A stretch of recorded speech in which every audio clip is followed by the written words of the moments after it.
الحمدللہ نحمده ونستعینه ونستغفره ونؤمن به ونتوکل علیہ ونعوذ باللہ من شرور انفسنا ومن سیئات اعمالنا من يهده الله فلا مضل له ومن يضلله فلا هادي له ونشهد أن لا إله إلا الله وحده لا شريك له ونشهد أن سيدنا ومولانا محمدا عبده ورسوله صلى الله عليه وعلى آله وأصحابه وبارك وسلم تسليما كثيرا كثيرا. أما بعد فأعوذ بالله من الشيطان الرجيم. بسم الله الرحمن الرحيم. إنهم فتية آمنوا بربهم وزدناهم هدى. صدق الله العظيم. حضرت مولانا ریاض صاحب اور مولانا عتیق الرحمن صاحب اور دیگر حضرات علماء اور ہمارے نوجوان دوستوں اور بھائیوں، ابھی میں نے قرآن پاک کی ایک آیت کریمہ تلاوت کی ہے، بلکہ آیت کریمہ کا کچھ حصہ پڑھا ہے جس میں اللہ پاک نے اصحاب کہف کا تذکرہ کیا ہے کہ اصحاب کہف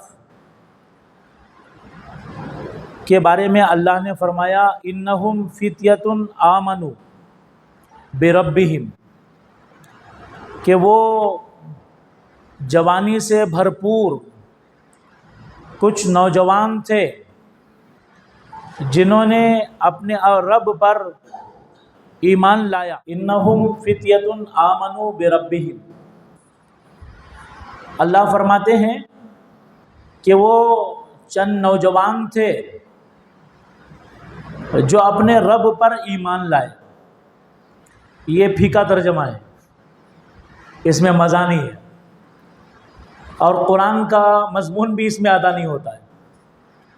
اسی لیے قرآن کو سمجھنے کے لیے، بلکہ ہر زبان کو اور قرآن کو سمجھنے کے لیے صرف اس لفظ کے معنی جان لینا کافی نہیں ہے، بلکہ موقع، محل اور اس کی مزید تفصیلات کا بھی سامنے ہونا ضروری ہے.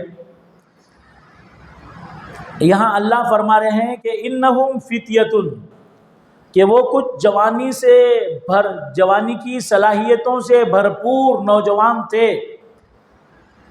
جو آمنو یعنی اللہ پر مر مٹے. یہ ہمارے حضرت کا ترجمہ ہے.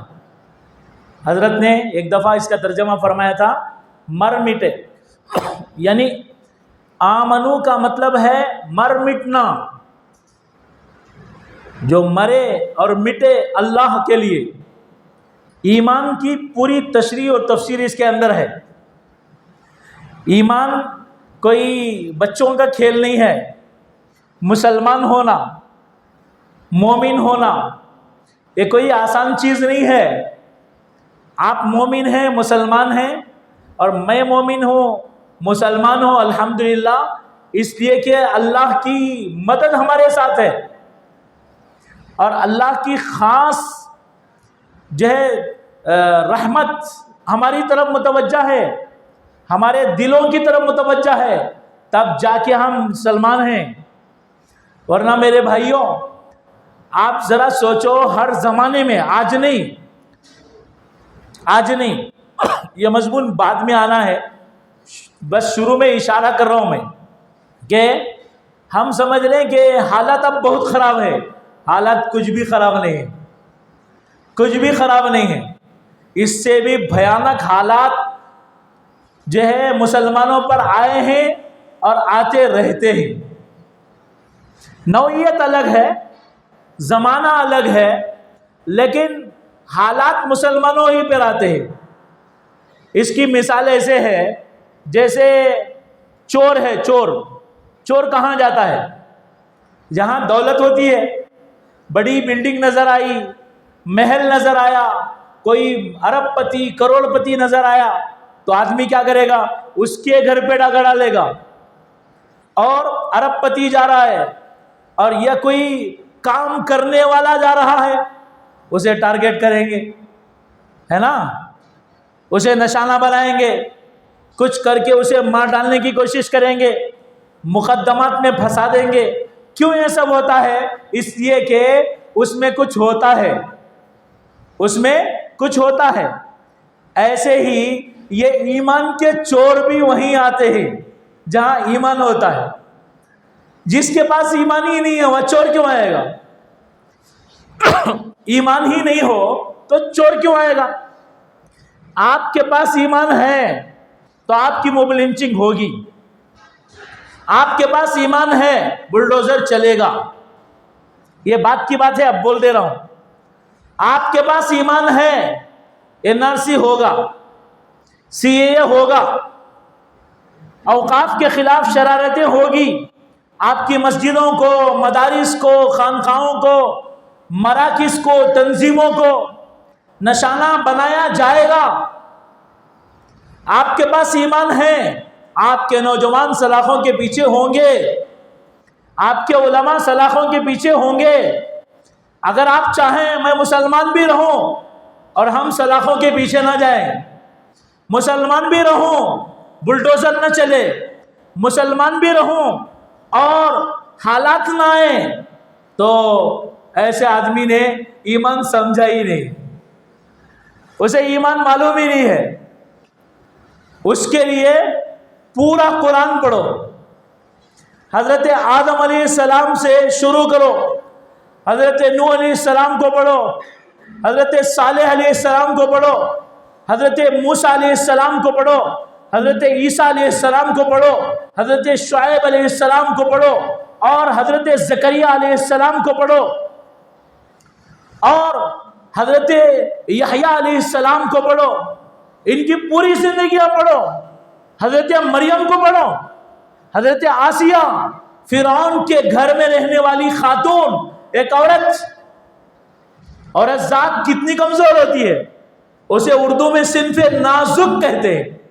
لیکن حضرت آسیہ کا ایمان ذرا اسے پڑھو، فرعون کی باندی کنگھا کرنے والی اس کے ایمان کے تذکرے کو پڑھو، پھر سمجھ میں آئے گا ایمان. اگر ہم چاہیں ہمارے سارے کام ہوتے رہے، سب کچھ ٹھیک ٹھاک چلتا رہے، حالات نہ آئیں، تو ہم بے وقوف ہیں. ہمارے بزرگوں کے بارے میں، اللہ والوں کے بارے میں یہ آتا ہے، ان کے بارے میں علماء نے لکھا، ان کی سیرت کو، ان کی زندگیوں کو لکھنے والوں نے لکھا کہ جب ان کی زندگی میں حالات آتے تھے، سامنے دشمن ہوتے تھے، وہ خوش رہتے تھے، خوش رہتے تھے. لیکن جب نظر آتا حالات نہیں آ رہے، کام ٹھیک ٹھاک چلتے چلے جا رہے ہیں، تو روتے تھے، پریشان ہوتے تھے. اے اللہ ناراض ہو گئے کیا؟ کیوں حالات نہیں آ رہے ہیں؟ حالات کو مانگنا نہیں. دیکھیے دو چیزیں ہیں، دو چیزیں ہیں، ایک صبر کرنا، ایک صبر مانگنا. ایک صحابی صبر مانگ رہے تھے، اللہ مجھے صبر عطا کر، یعنی اس کا مطلب یہ ہوا حالات مانگ رہا ہے. حالات مانگنا جوز نہیں، حالات مانگنا نہیں چاہیے کہ میرے اوپر حالات آئے، پریشانیاں ہو. کوئی آدمی چاہ رہا میں جیل کو چلے جاؤں، بے وقوفی کر کے، تماشے کر کے.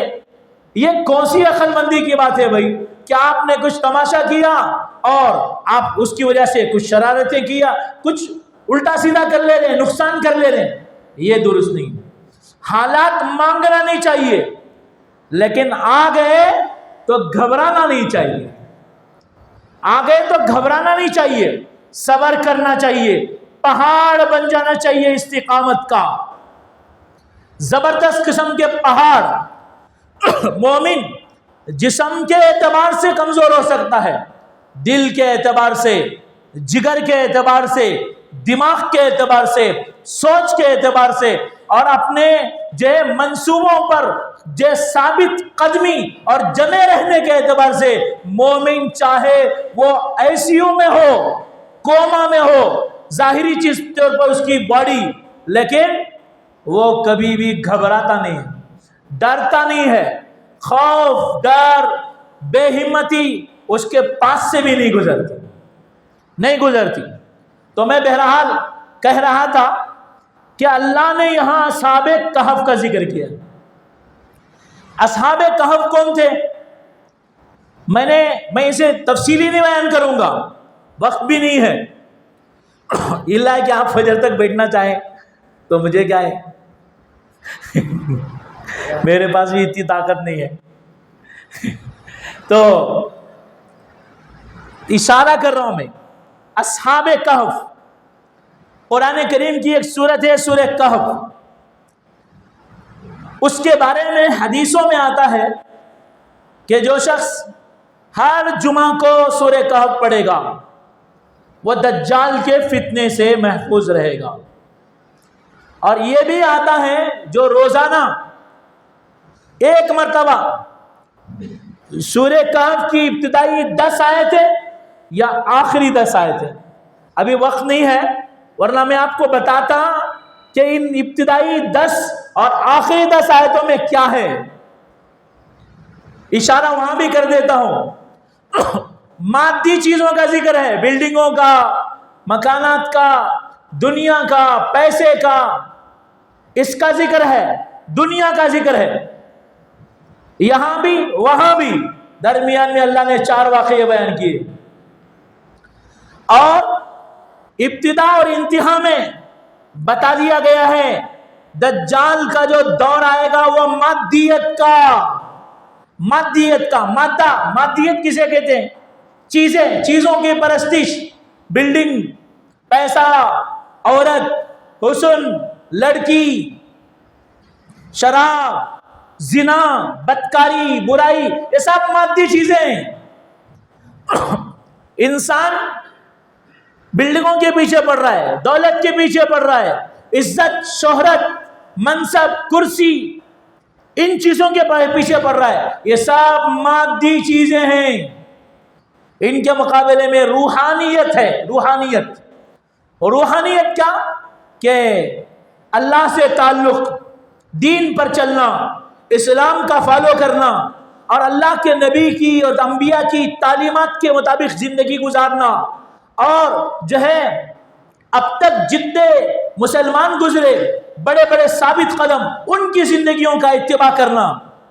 دیکھو عام طور سے آج لوگ کیا سمجھتے ہیں، میں موضوع سے ہٹ جاؤں گا، ڈر کے بول رہا ہوں، ہٹ بھی گیا ہوں۔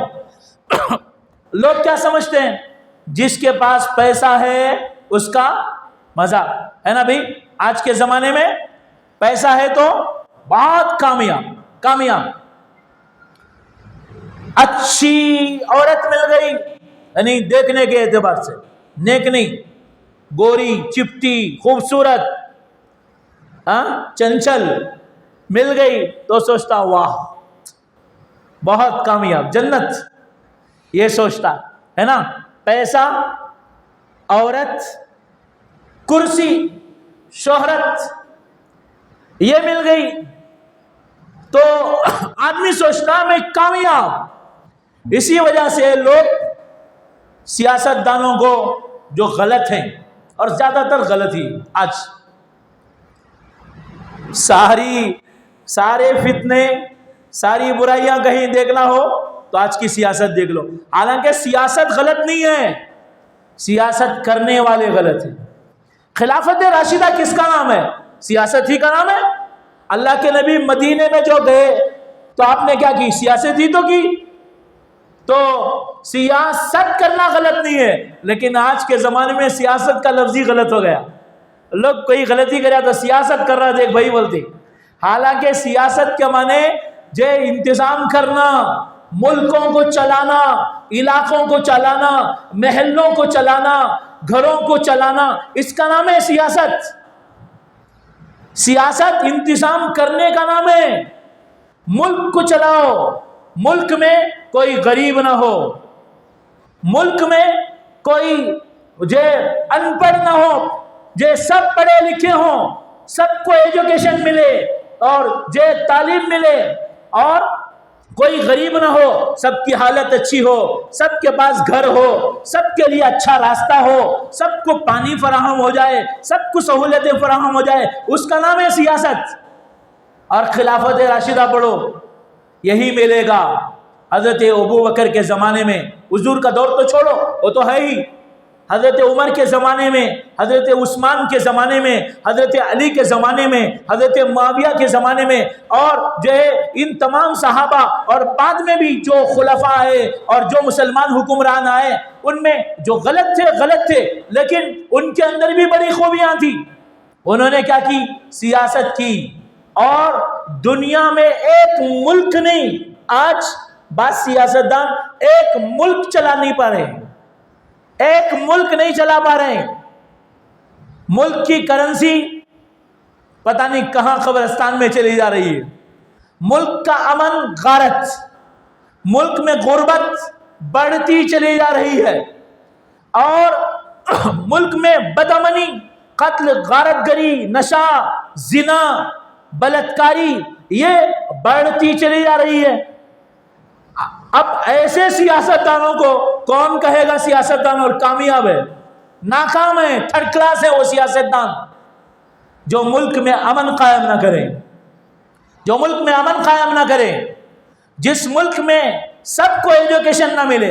آج مالدار کا بچہ ڈاکٹر بن سکتا ہے، وہ بھی کیسے؟ پرچے لکھ کر کے۔ کیا کر کے؟ پرچے لکھ کر کے ڈاکٹر بنے گا۔ کیسے؟ پرچہ لکھ کر کے۔ کروڑوں کی زندگیاں انسانوں کی، جو غریبوں کے بچے ڈونیشن باندھ کے ایگزام لکھے تھے، گیا قبرستان میں۔ یوں ان کے بچے جائیں گے بھی پڑھ کے نہیں، پیسے سے۔ اب ایسا ڈاکٹر آئے گا، قبرستان آباد کرے گا یا انسانوں کو صحت دے گا؟ پہلے ہی چور ڈاکوؤں کا تسلط، اب اس میں بھی اگر ایسے ڈاکٹر آئیں جن کو کچھ معلوم نہیں، پڑھے نہیں، ایسے انجینئر آئیں تو بلڈنگیں 99 ایئرز نہیں بلکہ 2 سال میں گر جائیں گی۔ وہاں پل ٹوٹا کہ نہیں ٹوٹا؟ میں کہیں چلا گیا ہوں تو پل بھی ٹوٹ جائے گا، پتہ نہیں کیا کیا ہو جائے گا۔ تو بہرحال میری بات کہیں سے کہیں گئی۔ میں بتا رہا تھا سورہ کہف کا مضمون، اس میں مادیت، روحانیت، 2 چیزوں کا ذکر ہے۔ آج عام طور سے کافروں کو چھوڑو، جو قرآن نہیں پڑھتے، جو محمد الرسول اللہ صلی اللہ علیہ وسلم کو پیغمبر نہیں مانتے، ان کو چھوڑو۔ جو پیغمبر مانتے ہیں، جو قرآن پر یقین رکھتے ہیں، جو کلمہ پڑھتے ہیں، قرآن کو قانون الہی مانتے ہیں، ان کا حال یہ ہے کہ ان کو جو ہے ان کی نظریں جو پڑھتی ہیں اور ان کے منہ سے رال جو ٹپکتی ہے، مالداروں کو دیکھ کے، سیاستدانوں کو دیکھ کے، اور بلڈنگوں کو دیکھ کے، دنیا کی چیزوں کو دیکھ کے۔ اس صورت میں اللہ نے وہی بتایا ہے، مادیت کے پیچھے مت بھاگو۔ ہاں، اس کا یہ مطلب نہیں ہے کہ آج سے کمانا بند، آج سے کمانا بند، مسجد میں تسبیح لے کے بیٹھ جاؤ، خانقاہ میں چلے جاؤ، یہ مطلب نہیں ہے۔ خانقاہ میں بھی جاؤ، مسجد میں بھی جاؤ، جماعت میں بھی جاؤ، جو کچھ آپ قوم کے لیے جو سماجی طور پر، جو کسی بھی طریقے سے سیاسی طور پر آپ جو کچھ کر سکتے ہیں کیجئے۔ ایک شرط ہے، دین کے دائرے میں، دین کے دائرے میں۔ اپنا عقیدہ، اس میں کمپرومائز نہیں، اپنا عمل، اپنا دین، اپنے نبی کی سنت، اپنے نبی کا فیشن، اپنے نبی کا جو ہے اسٹائل، اس میں کوئی مصالحت نہیں۔ ہم تھرڈ کلاسوں کا اسٹائل اختیار نہیں کرتے. ہمارا اسٹائل تو سنت ہے، ہمارا فیشن سنت ہے، اور اس سے خوبصورت فیشن نہیں. 1450 سال گزر گئے، ہمارا فیشن بدلا نہیں.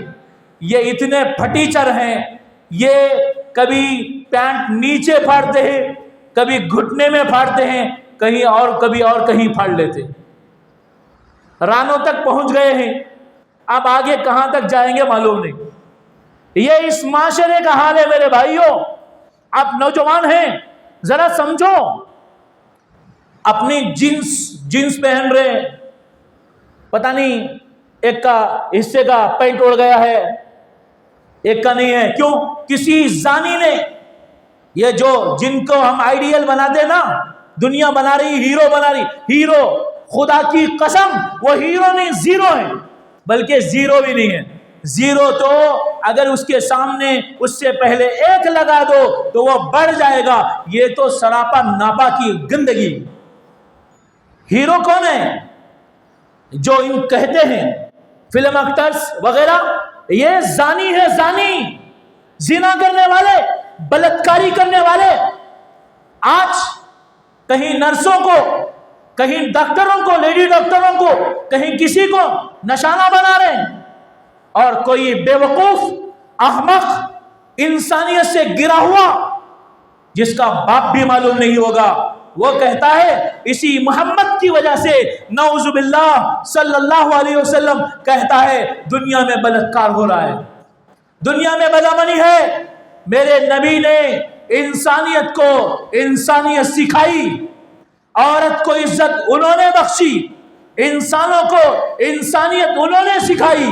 انہوں نے استنجا کرنے کا طریقہ تک سکھایا، پیشاب کیسے کریں، پاخانہ کیسے کریں، کھانا کیسے کھائیں، سوئے کیسے، جگیں کیسے، بیٹھیں کیسے، اٹھیں کیسے، بولیں کیسے، للکاریں کیسے، غصہ کیسے کریں، محبت کیسے کریں، محبت کس سے کریں، کتنی کریں. یہ ساری چیزوں کا درس دینے والے تو میرے آقا محمد عربی صلی اللہ علیہ وسلم تھے. جب دنیا میں محمد عربی صلی اللہ علیہ وسلم آئے، اس زمانے میں دنیا میں عورت کی کوئی قدر نہیں تھی. عورت ایک دنیا کی معمولی حقیر چیز سمجھی جاتی تھی، عورت اور انسان نہیں. جیسے ایک میک یہ چیز ہے، موبائل ایک چیز ہے، قلم ایک چیز ہے، چپل اور جوتا ایک چیز ہے، اس طرح ایک چیز سمجھی جاتی تھی جس کے بارے میں وہ سمجھتے تھے use and through, use and through سمجھتے تھے. اسلام نے آ کے بتایا، میرے آقا محمد عربی صلی اللہ علیہ وسلم نے آ کے بتایا، عورت کو عزت دو. النساء شقائق الرجال، مردوں اور عورتوں میں کوئی فرق نہیں.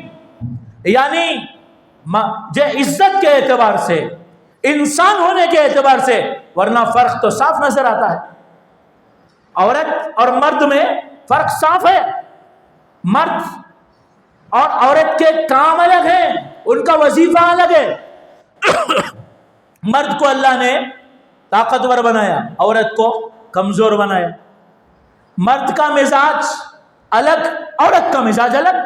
مرد کا کام سیاست کرنا ہے، مرد کا کام تجارت کرنا ہے، منڈیاں چلانا ہے اور جہاد کرنا ہے، جو ضرورت پڑے گی. باہر کا کام اس کا ہے، اور گھر میں تو عورت رہتی ہے، گھر میں عورت رہتی ہے، اور گھر عورتوں کا ہے. اسی لیے آپ کیا کہتے ہیں؟ گھر والی بولتے ہیں نا، گھر والی. وہ گھر والی ہے، سمجھ رہے ہیں؟ وہ گھر والی ہے، گھر اس کا ہے.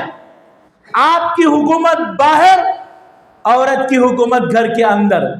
اسی لیے کتنا بڑا سیاست دان بھی ہو، باہر کچھ بھی ہو، لیکن جو بھی کرتا ہو، کتنا بڑا پی ایم، سی ایم اور ممبر آف پارلیمنٹ، کسی تنظیم کا بڑا کوئی عالم، مفتی، کوئی بھی ہو، گھر میں جاتے ہی فوراً کیا کرتا ہے؟ بھائی میری حکومت ختم، اب تیری حکومت ہے نا. جس گھر میں حکومت ان کی ہو، وہ گھر آرام سے چلتا ہے.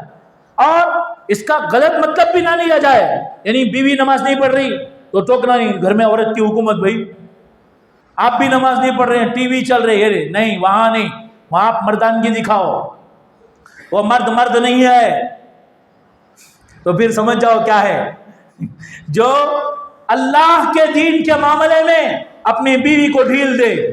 ہاں, ڈھیل دے کا لفظ سن کر کے آپ ایسا نہ کریں آج ہی جا کے بیوی کو ایک دم 100% دیندار بنا دو, یہ بھی غلط. اسے کوشش کرنا پڑے گا. آپ نکاح کر کے لائے, اب تک اس کے ساتھ جیسا بھی چلتا رہا, دیندار نہیں بنایا, آپ اتنے سال گزار چکے, اچانک جا کے آپ اس کو بدل نہیں سکتے. تھوڑے تھوڑے دھیرے دھیرے اسے بیانات سناؤ, کتابیں پڑھاؤ, قرآن پڑھاؤ, دینی مجلسوں میں بھیجو, دین سکھاؤ, اور اللہ کے نبی کی زندگی پڑھاؤ, صحابہ کی زندگیاں پڑھاؤ. پھر جا کر کے وہ تھوڑا تھوڑا آپ کے ساتھ آئے گی, اور پھر اس کے بعد آپ مولانا فیاض صاحب کی طرح ہو جائیں گے کہ مولانا جہاں جو بھی کر رہے اب ان کے گھر والے ساتھ دیتے. اور علماء بہت سارے حضرات ہیں, ان کی بیویاں کیا ہوتی ہیں ماشاءاللہ, ان کے دینی کاموں میں ان کے مددگار بن جاتے ہیں. لیکن وہ کب ہوتا ہے جب آدمی اسے ٹرین کرے دھیرے. تو کیا بول رہے تھے,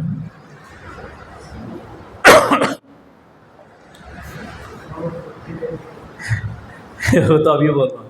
تو دھیرے ان کو دین کی طرف لانا ہے. تو میں بتا رہا تھا عورت کا کام اندر کا ہے, گھر کا, اور مرد کا باہر. تو عورت جو ہے وہ گھر کی ملکہ ہے, لیکن ملکہ کس معنی کر کہ گھر میں جو وہ دینی اصلاحات کریں, دینی کام کریں, اور گھر کے جو انتظامات ہیں اس میں اسے آزاد رکھا جائے. ایسا نہیں اسے قید کر کے رکھ دیا جائے, بلکہ وہ آزاد رہیں, سکون کے ساتھ گھر میں رہے, اسے محبت دی جائے, اسے پیسہ دیا جائے, اسے اس کی ضرورتیں پوری کی جائیں, اور اسے عزت کی نگاہ سے دیکھا جائے. یہ سب کچھ اسے دینا ہے. اس وقت میں میرا یہ موضوع نہیں ہے, اور مرد کا کام باہر کا ہے. تو بہرحال بات کہیں سے کہیں گئی. میں کہہ رہا تھا آج دور مادیت کا ہے. اس مادیت کے دور میں آج سے ذرا پہلے تک بھی اتنا مادیت کا غلبہ نہیں تھا. جو ذرا یہاں بڑی عمر کے ہیں وہ سمجھ سکتے ہیں. پہلے زمانے میں ہوٹل میں گئے تو بریانی ملتی تھی, نہیں تو دال چاول انڈا وغیرہ. لیکن آج گئے تو گوشت 50 قسم کا ملتا ہے, نہیں ملتا. بریانی 10 قسم کی ملے گی, بلکہ اس سے زیادہ ملے گی. اب آج کھانوں کا دور ہے, الگ الگ ڈشیں کھانے, اور عمارتوں کے بنانے میں, دوسرے کاموں میں, سب میں آپ دیکھ لیجئے آج کھانے پہ محنت, کمانے پہ محنت, جمانے پہ محنت, اور انسان اپنی خواہش پوری کرنے, جائز ناجائز, حلال حرام, صحیح غلط, پاکیزہ ناپاک, اس کی پرواہ نہیں ہے. جہاں بھی جاؤ آج کوئی ایجوکیشن کا دور. اب کہہ رہے ہیں بلاತ್کار ہو رہا ہے ملک میں, اور ایجوکیشن سے مردوں اور عورتوں کے اختلاط کا کیا تعلق ہے؟ اگر لڑکیاں بھی ہو لڑکے بھی ہو تو پڑھیں گے. اللہ نے مرد بنایا ہے تو جوان ہونے کے بعد اسے عورت کی ضرورت پڑے گی, عورت کی طرف میلان ہوگا, اور عورت بنایا ہے اسے مرد کی طرف میلان ہوگا. اب کیا کیا کہ ایجوکیشن ایسا دے رہے, کو ایجوکیشن ملا کے, اور لباس بھی برہنہ گندا اسکرٹ کے ساتھ. اب ایسا لباس رکھ کے تعلیم دینے کے لیے اسکولوں کالجوں میں بلا رہے, ناچ ہو رہا ہے, گانا ہو رہا ہے, میوزک ہو رہی ہے, ہر کام وہ کروایا جا رہا ہے جس سے ہماری نوجوان نسل تباہ و برباد ہو جائے. اور جب وہ تباہی کے نتیجے سامنے آتے ہیں, ذمہ دار کسی اور کو ٹھہرا رہے. جو انسان دنیا میں پاکیزہ بن کے آیا, انسانوں کو پاکیزہ بنانے کے لیے آیا, اور جس نے انسانوں کو پاکیزہ بنایا, جس کی سیرت بڑی پاکیزہ بے داغ, اس پہ کوئی دشمن بھی انگلی نہیں رکھ سکتا. دنیا میں کوئی ایسا لیڈر نہیں, کوئی دنیا میں ایسا ہیرو نہیں جس کی زندگی کا ایک ایک گوشہ محفوظ ہو. لیکن میرے نبی میرے نبی گھر کے اندر کیسے، گھر کے باہر کیسے، بیویوں کے ساتھ کیسے، رشتہ داروں کے ساتھ کیسے، دشمنوں کے ساتھ ان کا معاملہ کیا، دوستوں کے ساتھ معاملہ کیا، مسجد میں کیا حال، رات کی کیا حال، لوگوں کے مجمع میں کیا حال، ساری چیزیں میرے نبی کی موجود ہیں، اور میرے نبی کی زندگی پر لاکھوں کتابیں لکھی گئی ہیں۔ آؤ اے دشمنان اسلام، پڑھو تو صحیح میرے نبی کو، تم گالی دے رہے ہو، اگر تم انصاف کی نظر سے پڑھو گے تم میرے نبی کے غلام بنے بغیر تمہیں سکون نہیں آئے گا۔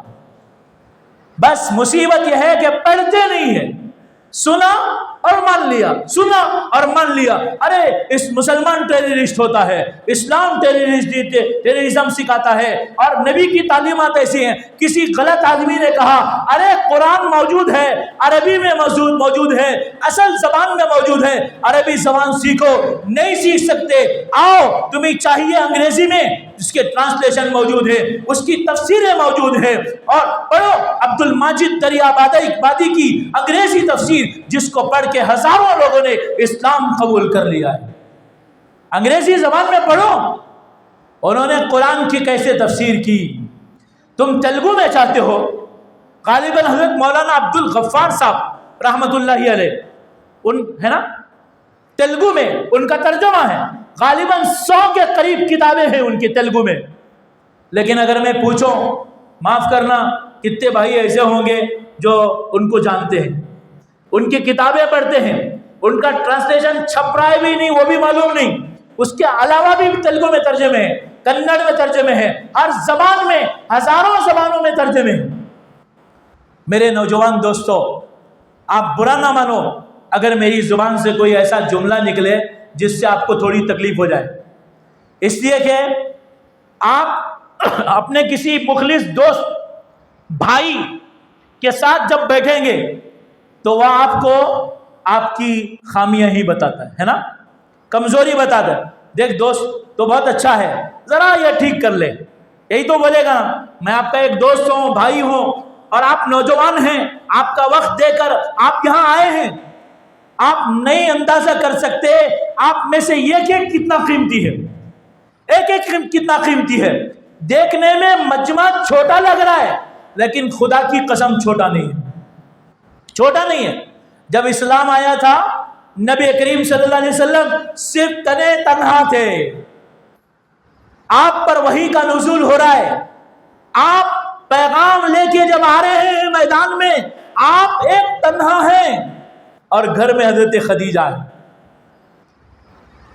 ایک پیغمبر، ایک محمد نبی صلی اللہ علیہ وسلم کھڑے ہوئے تھے۔ انقلاب ایسا برپا ہوا، آج ہندو پور میں آپ نے اسے مسلم پور بنا کے رکھا ہے نا، آپ مسلمان 1450 سال کے بعد آج ہم اپنے نبی کے غلام ہیں، ان کی جوتیوں سے محبت ہے، جوتیوں کی مٹی سے بھی محبت ہے کہ نہیں بھائی، ہے نا؟ اپنے باپ سے زیادہ، ماں سے زیادہ، اپنی جان سے زیادہ ان سے محبت ہے، اور رکھنا ضروری بھی ہے، اور ہے بھی کیسے؟ اگر اب آپ کہیں گے حضرت نہیں مجھے بیوی سے زیادہ محبت ہے، ابا سے زیادہ محبت ہے، سرسری دیکھے تو ویسا لگتا ہے، لیکن میں آپ کو ایک بات بتاؤں، اللہ نہ کرے آپ گھر میں ہو، آپ کے ابا ہمارے نبی کو گالی دے دلے، کیا کرتی ہیں بھائی؟ برداشت ہوتا آپ کو؟ ابا گالی دیے تو مانتی؟ بیوی گالی دی تو مانتی؟ نہیں۔ عبداللہ ابن ابی ابن سلول منافقوں کا سردار تھا، ان کے بیٹے عبداللہ رضی اللہ عنہ بہترین صحابی تھے۔ ایک موقع پر اس نے نبی کریم صلی اللہ علیہ وسلم کو گالیاں دی، ایک جہاد سے واپس ہوتے ہوئے اس نے گالیاں دی، اس کے بیٹے حضرت عبداللہ مدینے کے باہر کھڑے ہو گئے، تلوار لے کے، اور روک لیا اپنے باپ کو۔ کیا کہا تو نے؟ میرے نبی کو گالیاں دی، میرے نبی کے خلاف بکا، تو جب تک اپنے بارے میں وہ بات نہ کہے. کس سے کہہ رہے؟ باپ سے. تو ذلیل ہے، تو نکما ہے، تو گھٹیا ہے. اپنے بارے میں جب تک تو یہ نہیں کہے گا میں تجھے نہیں چھوڑوں گا. اور انہوں نے تلوار سونت لی، اس کی گردن مار دوں گا. اللہ کے نبی کی سفارش سے وہ بچ گیا. اسلام کی یہ تعلیم ہے. اور ہمیں اپنے نبی سے اس قدر محبت ہے، باپ بھی بولے ہم برداشت نہیں کر سکتے. ہاں یہ بات الگ ہے، حکومت ہماری نہیں ہے اور یہ الگ انداز کا ملک ہے. یہاں کوئی جو اس طرح کی گندی باتیں کرتا ہے تو ہمارے پاس تو طاقت نہیں. ہم جمہوری طریقے سے جو کر سکتے ہیں کرتے ہیں اور کر رہے ہیں. آج بھی یہاں کے علماء مفتی مولانا فیاض صاحب وغیرہ جو ہے یہ آج گئے تھے وہاں جو ہے پولیس اسٹیشن وغیرہ، وہاں جا کر انہوں نے وہ بات پیش کی ہے. تو میں بتا رہا ہوں کہ ہم کسی طرح اپنے نبی کی شان میں گستاخی برداشت نہیں کرتے. تو بات چلی تھی مادیت اور روحانیت کی. آج یہ زمانہ مادیت کا ہے اور ہم انہی دنیا کی چیزوں کو سب کچھ سمجھ رہے ہیں. اور یہی دجال کا فتنہ ہے. دجال تو آئے گا، دجال آئے گا، خاص شخص ہے وہ آئے گا. دجال سے پہلے دجال کے بہت سے بچے آ رہے ہیں، آتے رہیں گے. عام طور سے باپ پہلے ہوتا ہے، بیٹے بعد میں. یہ وہ باپ ہے روحانی گندا کہ جس کے بیٹے پہلے آ رہے، باپ بعد میں آئے گا. آج دنیا میں اسرائیل ہے، وہ کون ہے؟ وہی دجال کی اولاد ہے، اس کی روحانی نسل ہے، گندی نسل ہے.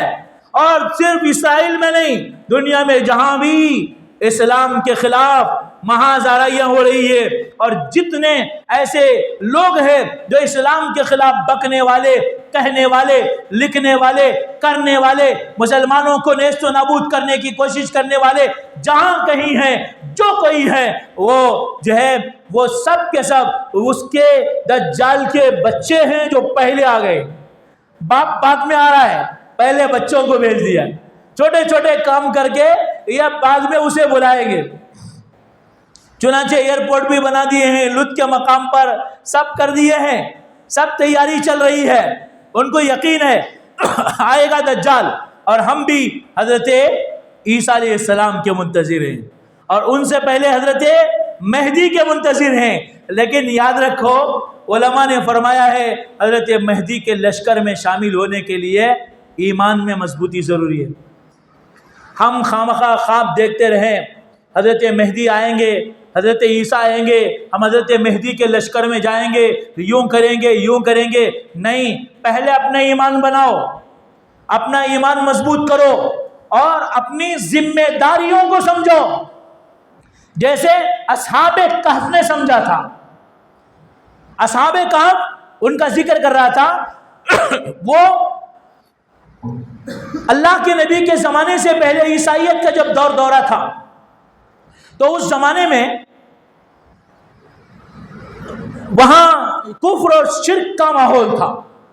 آج ہمارا جو ماحول ہے اتنا خراب نہیں ہے، ہم بیٹھ کے بیان کر رہے ہیں، سن رہے ہیں، ہمارے ملک میں آرام سے ہم جی رہے ہیں. ایسا نہیں تھا. اس زمانے کا ماحول ایسا تھا، وہاں اللہ کا نام لینا جرم تھا، ایمان کا اظہار کرنا جرم تھا. اس دور میں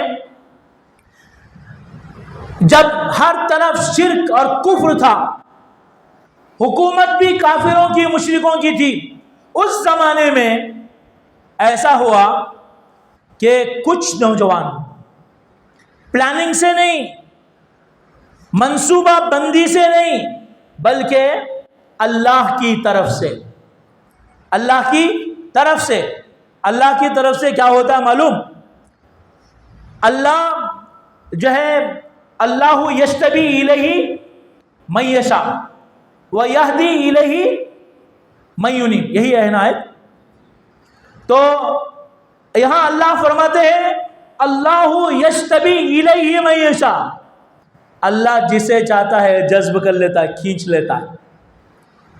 اور جو ہدایت چاہتا ہے اسے ہدایت دیتا ہے۔ دو قسم کے لوگوں کا ذکر اللہ نے کیا۔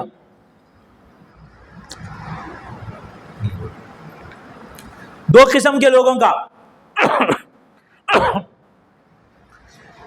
ایک وہ جن کو اللہ چن لیتا ہے، ایک وہ جو خود شامل ہونا چاہتے ہیں۔ ایک مرید ہیں، ایک مراد ہیں۔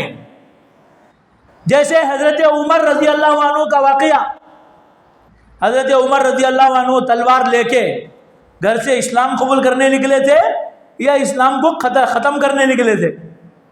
اسلام کو ختم کرنے نکلے تھے نا، اللہ کے نبی صلی اللہ علیہ وسلم کو ختم کر دینا چاہتے تھے، نکلے تھے، تلوار لے کے نکلے، ارادہ کر کے نکلے، لیکن یہاں اللہ کا ارادہ کچھ تھا۔ بندہ جو بھی ارادہ کرے، بندے کا ارادہ پورا نہیں ہوتا، اللہ کا جو ارادہ ہوتا ہے وہی پورا ہوتا ہے۔ لہذا اب جب حضرت عمر رضی اللہ عنہ تلوار لے کے نکلے، اللہ کے نبی کو شہید کرنے کے لیے، ختم کرنے کے لیے جا رہے ہیں، راستے میں ایک ایسا واقعہ پیش آ رہا ہے، فوراً تلوار پھینکی اور اللہ کے نبی میں کے قدموں میں جا کے گر گئے۔ گرے بھی کیسے؟ ہماری طرح نہیں، گرنے کے بعد جو ہے کونے میں جا کے بیٹھ گئے، صوفی بن گئے، ایسا نہیں، بلکہ دوسرے ہی دن آپ فرما رہے ہیں اللہ کے نبی ہم سچائی پہ ہیں نہیں، ہمارا اسلام دین سچا ہے نہیں۔ حضور نے فرمایا ہاں سچا ہے۔ تو آپ نے فرمایا پھر خانہ کعبہ میں ہم نماز کیوں نہیں پڑھیں گے؟ خانہ کعبہ میں اللہ کا نام بلند کیوں نہیں کریں گے؟ اب دیکھو اللہ نے ان کو چنا اور ادھر کام لینا شروع کیا۔ تو اللہ پاک کبھی ایسا کرتے ہیں کہ یہ ہم انتظار میں نہ بیٹھے اللہ مجھے چن لے گا بول کے۔ میں بتا رہا ہوں بعض اوقات ایسا ہوتا ہے، اللہ کیا کرتے ہیں، کسی انسان کو برائی میں ہے، گندگی میں ہے، غلاظت میں ہے، اللہ چن لیتا ہے، اپنی رحمت سے چن کر کے اللہ لے لیتے ہیں۔ میرے بندے اپنی جوانی کہاں کھپا رہا ہے؟ اپنی جوانی کو گناہوں میں، معصیتوں میں، برائیوں میں کہاں لگا رہا ہے؟ ارے نکلا، تجھے تیری اسلام کو ضرورت ہے، مسلمانوں کو ضرورت ہے اور تیری ضرورت ہے، تو لہٰذا اللہ چن کر اسے کیا کر لیتے ہیں، اپنے خاص بندوں میں بنا لیتے ہیں اور اس سے کام لے لیتے ہیں۔ دوسری وہ قسم ہے وَيَهْدِي إِلَيْهِ مَن يَشَاءُ، جو چاہتا ہے، یعنی جو ہدایت پانا چاہتا ہے، جو کوشش کرتا ہے، محنت کرتا ہے، اللہ اسے بھی ہدایت دیتے ہیں۔ معلوم ہوا جو محنت کرتا ہے اسے بھی اللہ ہدایت دیتے ہیں، اور کبھی کبھی اللہ چن کے وہ سنیما تھیٹر میں ہے وہاں سے اٹھا لیتے ہیں، شراب میں زنا میں مست ہے اٹھا لیتے ہیں۔ حضرت عبداللہ بن مبارک رحمۃ اللہ علیہ بہت بڑے فقیہ، بہت بڑے محدث، بہت بڑے اللہ کے ولی، بہت بڑے صوفی، کوئی حدیث کی کتاب ان سے خالی نہیں، ان کے ذکر سے، اتنے بڑے اللہ والے۔ لیکن آپ کو معلوم ہے ان کی جوانی کیسی تھی؟ ان کی جوانی ایسی تھی کہ وہ بہت بڑے مالدار کے بیٹے تھے، دراصل ان کے ابا غلام تھے، وہ لمبا چوڑا واقعہ ہے، تو میں اختصار کر کے اپنی بات پر آنا چاہ رہا ہوں۔ تو وہ ان کے ابا بڑے مالدار تھے اور ان کے پاس باغات، دنیا کے ساری عیش کے اسباب ان کے پاس موجود تھے۔ تو وہ ایک وقت بالکل جوانی کا وقت اپنے دوستوں ساتھیوں کے ساتھ اپنے باغات میں وہ آئے، شراب، برائیاں، جو کچھ آج برائیاں ہوتی ہے اس چیز میں وہ ہیں، اور وہ گانے بجانے کا وہ آلہ اس سے بھی اسے بجا رہے ہیں اور اس کے بڑے ماہر بھی تھے۔ تو آئے، رات ایک دن انہوں نے گزاری دوستوں میں، اور رات بھر ناچ تماشا وغیرہ ہوتا رہا۔ اس کے بعد سب سو گئے، یہ بھی سو گئے۔ سوئے کیسے؟ بجاتے بجاتے، جیسے آج ہمارے نوجوان کانوں میں ایئر فون ڈالے ہیں اور گانا چل رہا ہے، سامنے فلم ہے. میرے بھائیوں سوچو اگر اس وقت میں ہماری روح نکل گئی تو کون سا فرشتے کتنے جوتے مار کے لے کے جائیں گے. اس لیے رات کے وقت میں اللہ کو یاد کرنا ہے. اسی لیے بزرگوں نے فرمایا رات میں دو ہی لوگ جگتے ہیں، یا تو چور، ڈاکو، زانی، شرابی، بدکار، یا تو اللہ والے. اللہ والے رات میں جاگتے ہیں، تسبیح میں، ذکر میں، تلاوت میں، فکر میں، مختلف چیزوں میں ہیں. اور جو گندے لوگ ہوتے ہیں وہ رات میں برائیوں میں لگتے ہیں، اور شیاطین کے حملے بھی رات میں زیادہ ہوتے ہیں. رات ہوئی تو رات بھی کالی، جن کے کرتوت کالے وہ بھی رات ہی میں اپنا سب کچھ کرتے ہیں. کالے کرتوت والے اپنے کالے کرتوتوں کے لیے رات کا انتخاب کرتے ہیں، اور جو نیک ہوتے ہیں وہ اسی رات کا انتخاب اللہ کے یہاں رونے دھونے، عبادت، ذکر، تلاوت، پڑھنے یا آخری درجے میں سو جانے کے لیے استعمال کرتے ہیں. اس لیے کہ اللہ نے رات سونے کو بنائی ہے. ہاں اگر کوئی سونا نہیں چاہتا ہے، اس رات کو سونا بنا دینا چاہ رہا ہے تو عبادت کرتا ہے، اور اگر کوئی کھونا چاہتا ہے تو زنا میں، برائیوں میں کھو جاتا ہے. تو حضرت عبداللہ بن مبارک رحمت اللہ علیہ سو گئے بجاتے بجاتے، آنکھ کھلی. اب ہمارا بھی نوجوانوں کا جو عام طور سے حال دیکھنے میں آتا ہے، ان کو شراب، نشے کے انجیکشن، گٹکا اور فلاں پتہ نہیں کیا کیا نام بن گئے، وہ سب چیزوں کا ایسا جنون ہے ان کو کسی چیز کی خبر نہیں. موبائل بھی ایک شرابی ہے، نشہ ہے. موبائل کا نشہ سب نشوں سے بڑھ کر ہے. یہ سب نوجوانوں کی ضرورت کی چیزیں آ رہی ہیں. موبائل کا نشہ سب سے خطرناک، بھیانک. اسی سے آدمی زانی، شرابی، جواری، بدکار، بدکردار بنتا ہے. موبائل اگر کسی نے چھوڑ دیا اور اس کا استعمال صحیح کرنا سیکھ لیا تو وہ آدھا پونا اللہ والا بن جاتا ہے. اس کے بعد تھوڑا سا علماء کے پاس جانا شروع کرو، خانقاہوں میں جاؤ، دینی کاموں میں لگو اور نیکی کی طرف آؤ تو خود دھیرے دھیرے انسان نیک بن جائے گا. تو اب وہ صبح میں جگ رہے، رات کے وقت میں، ابھی صبح نہیں ہوئی، جگے تو پھر بجانا چاہے بج نہیں رہا ہے. تو انہوں نے کھولا، ریپیئر کیا، پھر بجانا چاہا، پھر بج نہیں رہا ہے. کیا ہوا؟ اب پھر بجانا چاہا تو وہ بجا نہیں جو وہ بجانا چاہتے تھے، وہ بجا جو اللہ بجانا چاہتے تھے. چنانچہ انہوں نے وہ بجانا شروع کیا، اس سے قرآن کی آیت سنائی دینے لگی. یہ اللہ کی طرف، یہ اللہ کھینچ رہے، جذب کر رہے. اللہ یجتبی الیہ من یشاء، جسے چاہتا ہے چن لیتا ہے. اب اس عبداللہ بن مبارک کو اللہ زنا میں، گناہ میں، برائیوں میں اور شراب میں رکھنا نہیں چاہتے تھے. اس عبداللہ بن مبارک کو یہاں تذکرہ ان کا ہونا تھا، حدیثوں میں ان کا ذکر آنا تھا، اور بہت سے لوگوں کے اندر اللہ کی محبت کی گرمی ان کے ذریعے سے پیدا ہونا تھا. اس لیے جب انہوں نے وہ بجانا شروع کیا، چاہا تو وہ اس سے آیت نکلی، الم یأن للذین آمنوا ان تخشع قلوبهم لذکر اللہ وما نزل من الحق. کیا آیت نکلی کہ کیا مسلمانوں کے لیے ابھی وقت نہیں آیا کہ ان تخشع قلوبهم لذکر اللہ، اللہ کو یاد کر کے ان کے دل پسیج جائے، ان کے دل میں ایک نرمی پیدا ہو جائے، ان کے دل اللہ کی طرف کھنچ جائے. کیا ابھی وقت نہیں آیا؟ جب یہ آیت اس سے اچانک سنائی دی اور اللہ کی طرف سے ان کے انتخاب کا وقت آ گیا تھا، فوراً کہا انہوں نے، بلا یا ربی، بلا یا ربی، بلا یا ربی، اے میرا رب، میرا وقت آ گیا، میرا وقت آ گیا، میرا وقت آ گیا. اب مجھے نہیں چاہیے یہ لڑکیاں، مجھے نہیں چاہیے یہ زنا، مجھے نہیں چاہیے یہ شراب اور مختلف قسم کے گناہوں کی چیزیں. سب کو چھوڑا اور وہاں سے اٹھے، دوستوں کو جگایا، ان سے کہا چلو تم یہاں سے اٹھو، بھاگو، اگر نیک بننا چاہتے ہو میرے ساتھ بیٹھو، ورنہ تم یہاں سے نکلو. اس لیے کہ یاد رکھ لینا میرے نوجوان بھائیوں اور دوستوں، اگر آپ نیک بننا چاہتے ہو اور آپ کا دوست شرابی ہو، بہت مشکل ہے نیک بننا. آپ نیک بننا چاہ رہے ہیں، آپ کا دوست نشے کا انجیکشن لے رہا ہے. آپ نیک بننا چاہ رہے، آپ کا دوست بلو فلمیں دیکھ رہا ہے، موبائل میں گندگی دیکھ رہا ہے.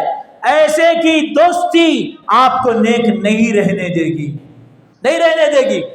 قرآن کریم میں اللہ نے عباد الرحمن، اللہ کے خاص بندوں کی یہ دعا اللہ نے نقل کی ہے، ان کی صفات بیان کی ہے عباد الرحمن کے تذکرے سے. اس میں اللہ نے ایک دعا سکھائی ہے، بلکہ مومنین ان کا شیوا کیا ہے، مختلف ان کے صفات کے ساتھ آخر میں اللہ نے ان کی ایک دعا بتائی ہے. وہ دعا کرتے ہیں، کیا دعا کرتے ہیں؟ ربنا ہب لنا من ازواجنا و ذریاتنا قرۃ اعین. اے میرے رب، اے ہمارے پروردگار، ہمیں ایسی بیویاں اور ایسے بچے دے دیجئے جو ہماری آنکھوں کی ٹھنڈک ہو. اور آنکھوں کی ٹھنڈک فلم میں نہیں ہے. بیٹا ناچ رہا اسکول میں، اسکول کے پروگرام میں، باپ خوش، ماں خوش، واہ میرا بیٹا ناچ رہا ہے. اب یہ جو ناچتے ہیں نا، ہمارے حضرت فرماتے ہیں ذرا وہ ڈانس کا لفظ نہ کو بولو. ایک آدمی کو تنہائی میں چھوڑ دو، وہ ناچ رہا ہے، ذرا دیکھو کیسا لگے گا. کہیں گے پاگل ہو گئے کیا. اب اسے ڈانس ذرا بھاری بنا کے ایک آرٹ بنا دیا گیا. اب اسکول میں سکھا رہے ہیں ڈانس کلاس، ڈانسوں کی کلاس ہو رہی ہے، یعنی پاگلوں کی کلاس، شیطانوں کی کلاس، احمقوں کی کلاس، تھرڈ کلاسوں کی کلاس. ڈانس کی کلاس کا مطلب تھرڈ کلاسوں کی کلاس. کون ڈانس کرتا ہے؟ جو تھرڈ کلاس ہوتا ہے. کون شراب پیتا ہے؟ جو تھرڈ کلاس ہوتا ہے. اب ڈانس کی کلاس ہو رہی ہے، اسے آرٹ بنا دیا گیا. وہ اس کے شوہر ہے، اس کا کورس ہے، اس کے ماہرین ہیں. بے وقوف ہے، بے وقوف. ایک انسان کھڑا ہوا یوں یوں یوں یوں کر رہا ہے، اب اسے ایک آرٹ بنا دیا گیا. وہ کوئی آرٹ ہے؟ بدکاری ہے، گندگی ہے، خباثت ہے، خباثت. تو اس کے بعد دعا سے بتا رہا تھا میں عباد الرحمن کی. وہ یہ کہتے ہیں کہ اللہ میرے بیوی بچوں کو میری آنکھوں کی ٹھنڈک بنا، یعنی ان کو نمازی بنا دے، ان کو دیندار بنا دے، قرآن کے پڑھنے والا بنا دے، ذکر کا کرنے والا بنا دے. اور یاد رکھو جس کی اولاد دیندار ہوتی ہے وہ دنیا بھی کماتی ہے. دین میں دنیا کمانا بھی شامل ہے. اگر کوئی تسبیح لے کے بیٹھ جائے غلط. اللہ کے نبی صلی اللہ علیہ وسلم کی خدمت میں ایک نوجوان صحابی آئے، انہوں نے اللہ کے نبی سے مانگا، اللہ کے نبی کچھ دیجئے. حضور نے فرمایا کیا میں تمہیں اس سے اچھی چیز بتاؤں؟ انہوں نے کہا اللہ کے نبی ضرور. حضور نے فرمایا کہ اس سے اچھی چیز یہ ہے کہ مانگو مت، دینے والے بنو. یہ میں تشریح میں بول رہا ہوں، حدیث میں ایسا نہیں ہے. اس لیے کہ جو کماتا ہے دیتا بھی ہے، جو مانگنے والا ہے وہ دے گا کہاں. تو اللہ کے نبی نے پوچھا، مولانا بول سکتا ہوں صحیح چل رہا ہوں. تو اللہ کے نبی نے کہا تمہارے پاس کچھ ہے؟ انہوں نے کہا ہے. کیا ہے؟ انہوں نے کہا میرے پاس گھر میں ایک برتن ہے، ایک ٹاٹ. حضور نے فرمایا لے کے آؤ. اس کے بعد اللہ کے نبی صلی اللہ علیہ وسلم نے صحابہ میں اعلان کیا من یشتری ہذین، کون یہ خریدے گا؟ کسی نے کچھ کہا، 1 درہم کہا، کسی نے کہا 2 درہم. حضور نے ان کو بیچ دیا، 2 درہم لیے. اور اس کے بعد ان صحابی کو بلایا اور اس سے کہا 1 سے کلہاڑی خرید لو، یعنی کلہاڑی کا جو لوہا نیچے کا ہوتا ہے وہ خرید لو. خرید کے لائے. حضور نے اس میں لکڑی شامل ڈالی اور 1 درہم دیا، لو اس میں جاؤ اپنے بیوی بچوں کو گھر میں کچھ لے جا کے راشن رکھ دو، اور یہاں سے اب جاؤ محنت کرو، لکڑیاں توڑو جنگل سے، بازار میں لا کے بیچو، 15 دن یہاں نظر مت آؤ۔ یہ اسلام کی تعلیم ہے میرے نوجوان دوستوں، یہ اسلام کی تعلیم ہے۔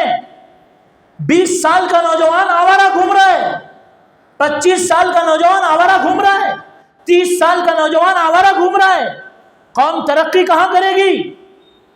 قوم کی ترقی چاہتے ہو مالدار بنو، تم غریب اور فقیر بنو گے تو کہاں سے تم دنیا میں جو کچھ کر پاؤ گے؟ کچھ کرنا ہے تو نماز بھی پڑھو، یہ بھی نہیں، بہت مشکل ہے پورا بیلنس رکھ کے بات کرنا، یہ بولے تو وہ بولے تو یہ۔ میں بولوں دنیا کے محبت کی کمی کی بات کروں تو لوگ کہہ دیتے ہیں حضرت بول رہے دنیا چھوڑ کر کو تسبیح لے کو بیٹھو، کمانے کی بات کرو تو نماز بھی چھوڑ دیتی، نہیں، دونوں لے کے چلو، نماز بھی، تلاوت بھی، ذکر بھی اور کمائی بھی۔ کماؤ ایسے جیسے حضرت عثمان نے کمایا، جیسے حضرت عبد الرحمن بن عوف رضی اللہ عنہ نے کمایا۔ جب صحابہ ہجرت کر کے مکے سے مدینے آئے تھے تو اللہ کے نبی صلی اللہ علیہ وسلم نے مکے کے صحابہ کو مدینے کے صحابہ تھے مواخات کرا دی، بھائی بھائی بنا دیا، ایک کو دوسرے کے ساتھ، دوسرے کو دوسرے کے ساتھ، ان کو دو لوگوں کو ایک مکے کے ایک مدینے کے بھائی بنا دیا۔ جب بنا دیا تو مدینے کے جو صحابہ تھے انصار، وہ مہاجر صحابہ کو گھروں میں لے کے گئے، انہوں نے کہا دیکھو بھائی میرے 2 گھر ہیں، آپ ایک گھر رکھ لو، ایک میں رکھ لوں گا، میرے پاس اتنا پیسہ ہے، آپ تھوڑا لے لو، میں تھوڑا لے لوں گا۔ صحابہ نے اسے قبول نہیں کیا۔ اس میں تعلیم ہے، ہم نوجوانوں کو قبول نہیں کیا۔ انہوں نے کہا بھائی صاحب شکریہ، جزاک اللہ، ہمیں بازار بتا دو، بازار۔ کیا کہا؟ بازار بتا دو، راستہ بازار کا کدھر ہے؟ صحابہ نے کہا، انہوں نے کہا راستہ ادھر ہے، یہاں جاؤ، فلاں جگہ جاؤ، وہاں بازار ہے۔ ایک صحابی گئے، وہ گئے اور شام میں آئے، جیب میں پیسہ ہے، خالی ہاتھ گئے ہیں، مہاجر ہیں، دوسرے علاقے سے آ کے یہاں بسے ہیں۔ اب وہ گئے، جانے کے بعد اب وہ شام میں آ رہے ہیں، جیب میں پیسہ ہے۔ انہوں نے پوچھا کہ بھئی کیا ہوا؟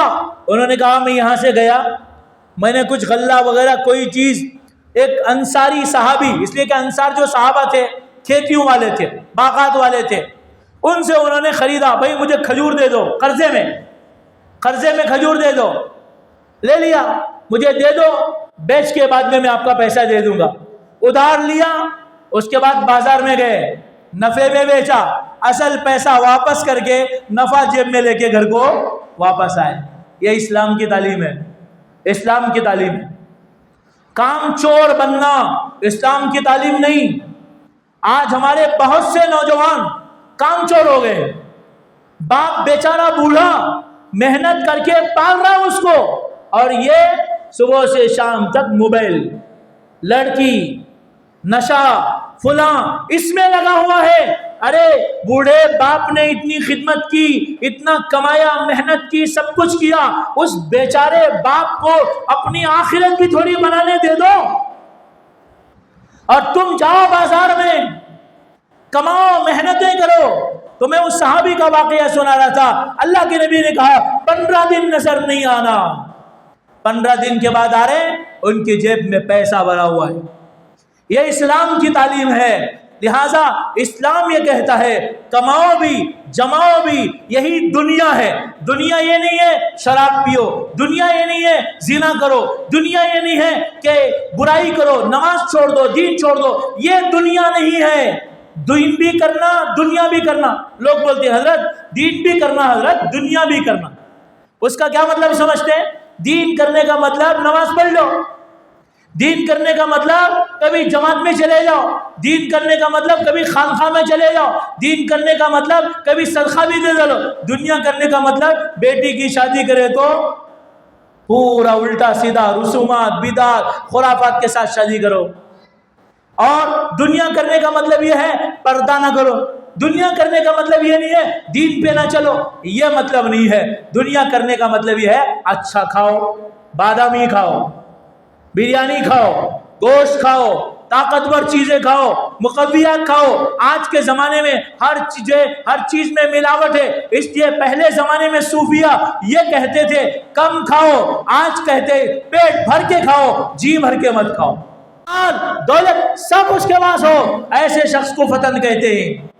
لہذا معلوم ہوا نوجوان بننا ہے، جوانی کی صلاحیتیں بھی اپنے پاس پیدا کرو، جوانی کی صلاحیتیں باقی رکھو، ان کو ضائع نہ کرو۔ اللہ نے یہاں یہ نہیں کہا وہ شاب تھے، اصحاب کہف کے بارے میں فرمایا انہم فتیۃ، ارے ان کی عمر صرف جوانی کی نہیں تھی، انہوں نے اپنی جوانی کی حفاظت بھی کی۔ جوانی کی حفاظت اس سے کیا بہتر ہو سکتی ہے؟ ان کا دل و دماغ کتنا ہوشیار بیدار ہے، ان کو اللہ سمجھ میں آ رہا ہے، وہ دنیا میں نہیں کھو رہے، بتوں کی پوجا نہیں کر رہے، مورتیوں کی پوجا نہیں کر رہے، سوریہ نمسکار نہیں کر رہے، وہ دنیا میں کسی اور طاقت کے سامنے جھک نہیں رہے ہیں، ساری طاقتوں کی اصل جو طاقت ہے اللہ کی، اس کی طرف وہ پہنچ رہے۔ میں بات مختصر کر رہا ہوں، علماء نے اس کے تحت یہ بات لکھی ہے جوانی کی عمر انقلاب کی عمر ہوتی ہے، انقلاب کی ہوتی ہے، جوانی کی عمر انقلاب کی ہوتی ہے۔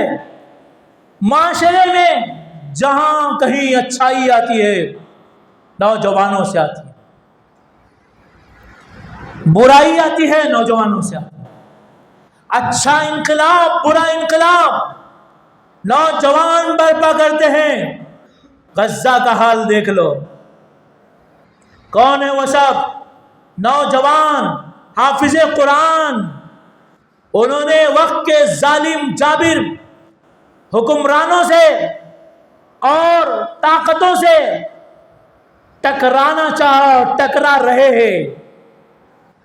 جب جنگ شروع ہوئی تھی، سوچنے والوں نے سوچا تھا، بعض بے وقوفوں نے کہا تھا کیا ضرورت تھی جنگ چھیڑنے کی، آج سمجھ میں آ رہا ہے اس لیے جنگ چھیڑی۔ بہادر تھے، جوان تھے، طاقتور تھے، پڑھے لکھے تھے، روحانی طاقت بھی ظاہری طاقت بھی سب سے لیس تھے، اس لیے انہوں نے جنگ چھیڑی۔ اگر وہ بے وقوف تھے تو اسرائیل اپنی پوری طاقت قوت اور پوری دنیا کے سپورٹ کے باوجود کیوں نہیں جیت پا رہا ہے؟ اس لیے کہ انہم فتیۃ آمنوا بربہم وزدناہم ھدا وربطنا علی قلوبہم اذ قاموا فقالوا ربنا رب السماوات والارض لن ندعو من دونہ الہا لقد قلنا اذا شططا۔ جو اعلان اصحاب کہف نے کیا وہی اعلان تو ہمارے ان بھائیوں نے کیا، انہوں نے وہی تو اعلان کیا، ہم کسی اور کی پوجا نہیں کریں گے، امریکہ کی پوجا نہ، اسرائیل کی پوجا نہ، طاقت کی پوجا نہ، حکومت کی پوجا نہ، اقوام متحدہ کی پوجا نہ۔ ارے اقوام متحدہ کا جو خدا ہے، امریکہ کا جو خدا ہے، تقی عثمانی صاحب کا بیان یاد کرو، فلسطین زندہ باد۔ تو میں مفتی تقی عثمانی صاحب کی بات یاد کرو، امریکہ بڑا نہیں ہے، بڑا کون ہے؟ اللہ۔ کوئی طاقت، کوئی حکومت اور کوئی فوج اور کوئی اقوام متحدہ بڑے نہیں ہے، بڑے تھے تو دبا کیوں نہیں پائے؟ یہ دب کیوں نہیں گئے؟ معلوم ہوا ان کے ساتھ وہ روحانی طاقت اور روحانی مدد ہے جو اصحاب کہف کے ساتھ تھی۔ اسی لیے سورہ کہف میں اصحاب کہف کے خصوصاً اس واقعے کے اندر دجالی فتنے کا علاج موجود ہے۔ دجالی فتنے کا علاج کیا ہے؟ اپنا دل مضبوط کرو، دماغ مضبوط کرو، دل دماغ کے اندر ایمان، اللہ کی محبت، اللہ کے رسول کی محبت، قرآن کی محبت، یہ کرنے والے بنو۔ مبصرین نے کہا، لکھا، اور آپ کو معلوم ہے پڑھ لو اٹھا کر کے، آج غزہ میں جو نوجوانوں میں اتنی طاقت ہے، قوت ہے، اس کا راز قرآن ہے۔ اس کا راز قرآن ہے، اس کا راز قرآن ہے۔ چونکہ وہ عربی جانتے ہیں، قرآن پڑھتے ہیں، قرآن سمجھتے ہیں، تو اس لیے اللہ کی طاقت کو وہ سمجھ رہے ہیں۔ لیکن میرے نوجوان بھائیوں، پہلے بھی میں نے کہا تھا، کوئی بات دل خراش آئے ناراض نہ ہونا۔ میں آپ سے کہتا ہوں، آپ سے پوچھتا ہوں، کتنے نوجوان بھائی ہیں جو قرآن کا ٹرانسلیشن پڑھتے ہیں؟ پڑھو میرے دوستو، مولانا فیاض صاحب ہے، مولانا عتیق صاحب ہے، مولانا عمران صاحب، مولانا نور محمد صاحب، آپ کے ہندو پور میں 50 علماء ہوں گے۔ ہر مسجد میں درس قرآن شروع کرو، ان علماء کی خدمتیں حاصل کرو، ان علماء کے پاس جاؤ اور بیٹھو۔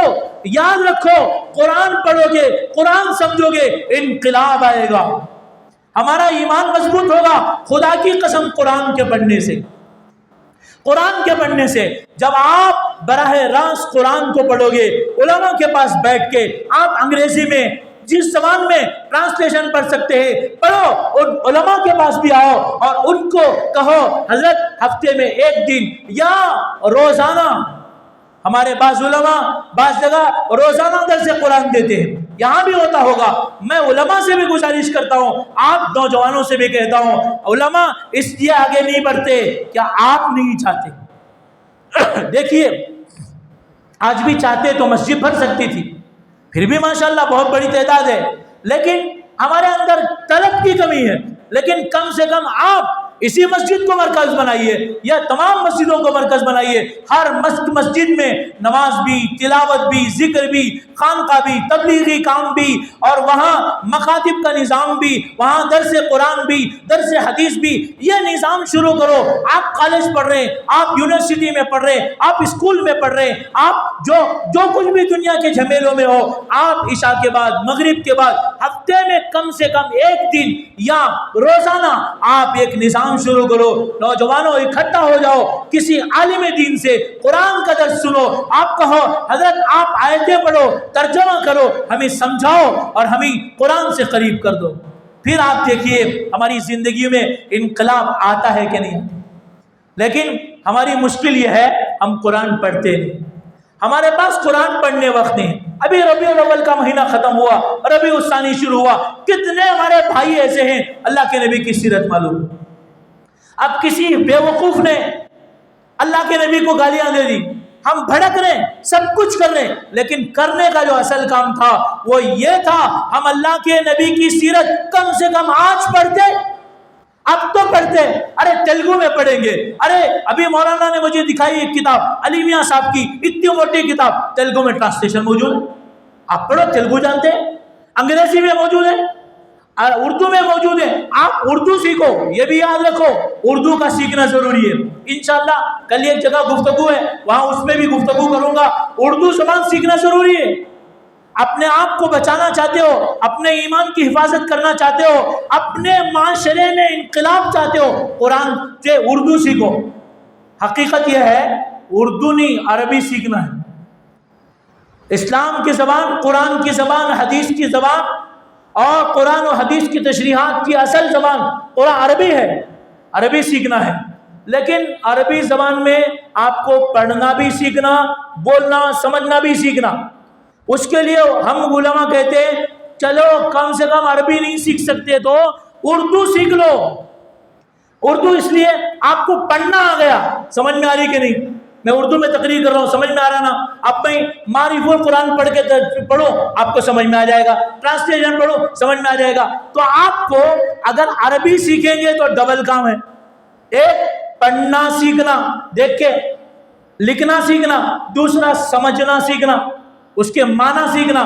یہاں معنی سیکھنے کی زیادہ ضرورت نہیں ہے، پڑھنا سیکھنا ہے۔ اور میں خدا کی قسم کھا کے کہہ رہا ہوں میرے نوجوان دوستو، 3 مہینے میں اردو آ جائے، صرف 3 مہینے۔ تیار ہیں؟ جن کو نہیں آتی تیار ہیں؟